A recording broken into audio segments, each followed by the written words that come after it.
They're now Soros is openly bragging. I mean, this is so incredible, and I want people to realize we are now here.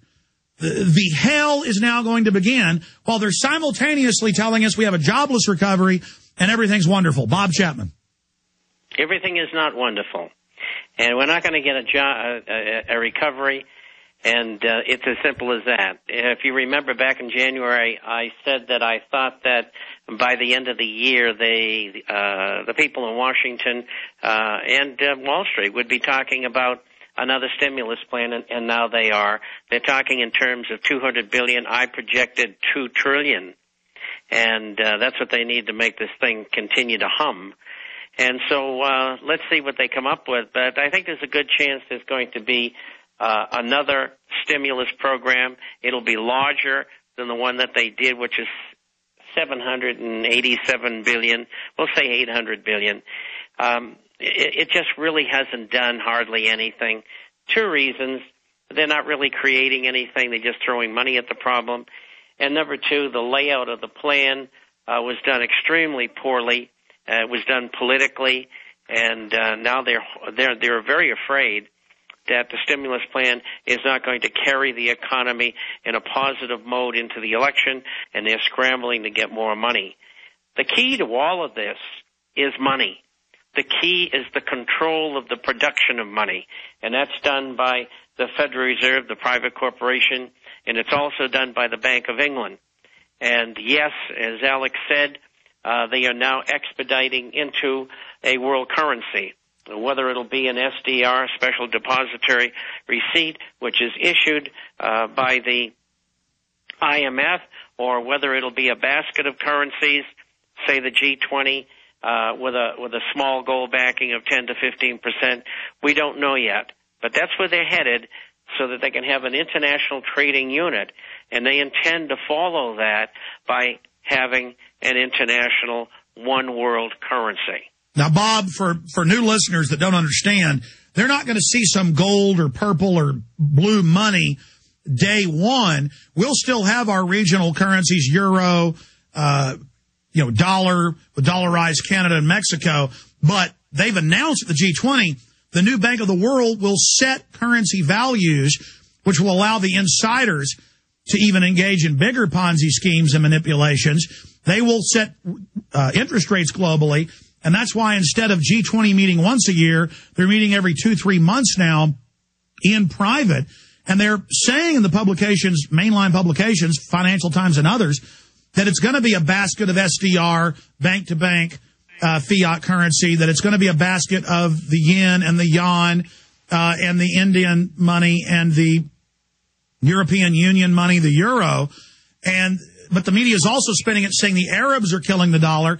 Is it not the policies of the private Federal Reserve pumping tens of trillions of these out into the economy that is killing the dollar?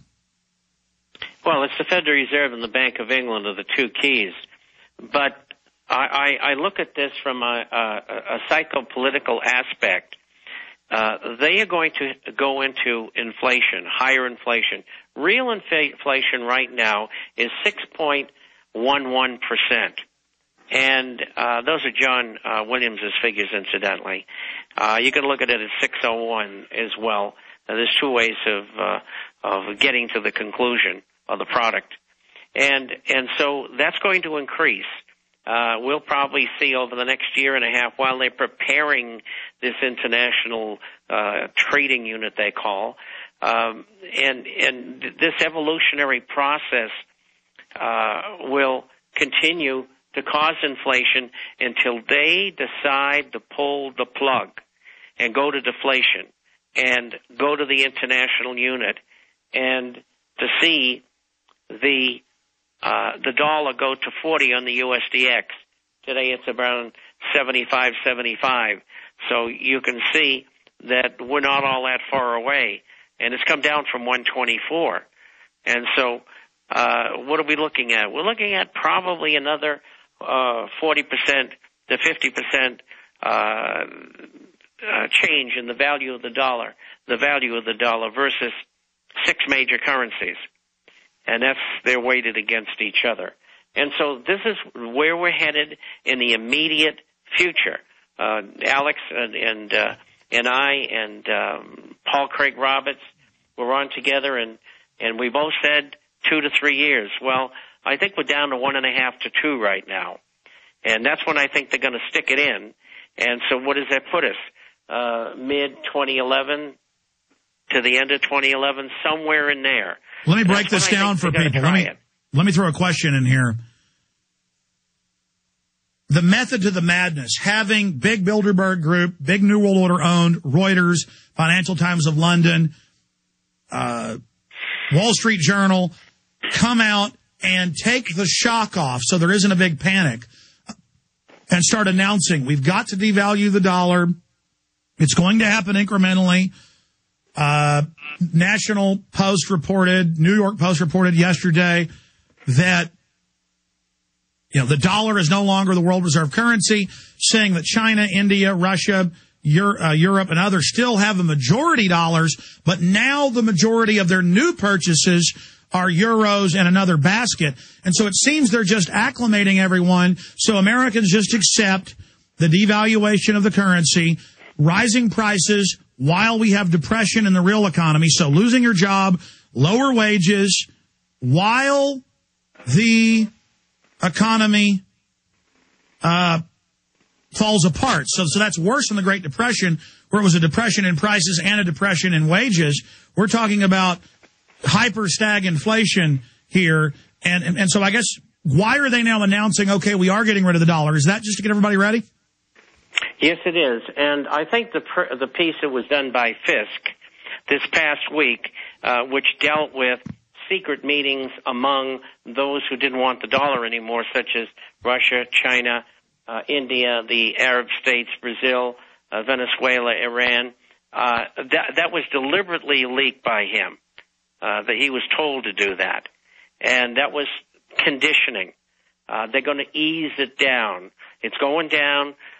They'll do the dialectics with it, 1 step forward, 2 steps back, 3 steps forward, 1 step back.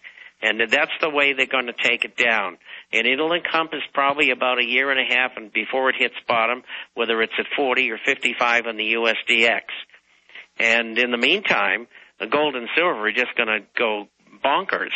Gold and silver gold has already broken out, and we're headed probably, the first major stop will be around $1,650 to $1,700, and then it'll go higher after that. And I don't expect any confiscation. Less than 3% of Americans own gold. They wouldn't waste their time. They can go over and take over the GLD, which is the Exchange Traded Fund. They supposedly have 1,058 tons of gold, and there's some other entities that can be grabbed as well, and they can have all the gold that they want doing that. Yeah, back in 1933, money was gold and silver. The government says, we're going to give you this paper. Give us that. Then they doubled the price of gold a year later once the people didn't have it. Of course, my great-grandpa didn't turn his in. We'll be right back. Bob Chapman's our guest. Are you tired of losing your hard-earned savings in retirement? Does the continued loss of purchasing power through the hidden tax of inflation brought on by trillions of dollars in government bailouts bother you? Then please let me, Dwayne Daly with Midas Resources, help you to protect what you have left. Call me at 800-686-2237 extension 115, and I will explain to you how to retain your wealth and purchasing power now and in the future with gold and silver. Gold and silver have been a form of currency for 6,000 years compared to our present fiat currency, which has only been in existence for 38 years and failing fast. Call me, Dwayne Daly, at 800-686-2237 extension 115 to start your protection of wealth today. I will custom fit the protection package to your personal needs. No amount is too small, so start today. Call Dwayne Daly with Midas Resources at 800-686-2237 extension 115 for your gold and silver protection portfolio.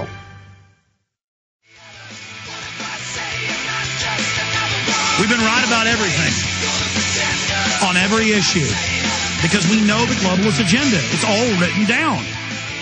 We're like reading a TV guide and telling you what's on television tonight, and you're saying, oh, it's a conspiracy theory. We have the government textbooks. We have the government documents. We have their own admissions. Private corporate banks are robbing everyone right now. They're destroying our future. and they're setting up a police state to make sure we can't resist them. It's illegitimate. It's criminal. We've got to come to realization. Stop debating left and right, Republican, Democrat. Stop debating balloon hoaxes and the latest O.J. Simpson and Michael Jackson crap. We've got to stop caring so much about Brett Favre and start caring about the real issues, ladies and gentlemen. I mean, take Jesse Ventura. He likes Brett Favre, too. We talked a little bit about football while I was out there shooting his TV show with him this week on Wednesday. But, you know, he still cares about the other issues of liberty and freedom. I'm not telling people to not spend some of their time in leisure and fun and watching the Yankees or the Dodgers.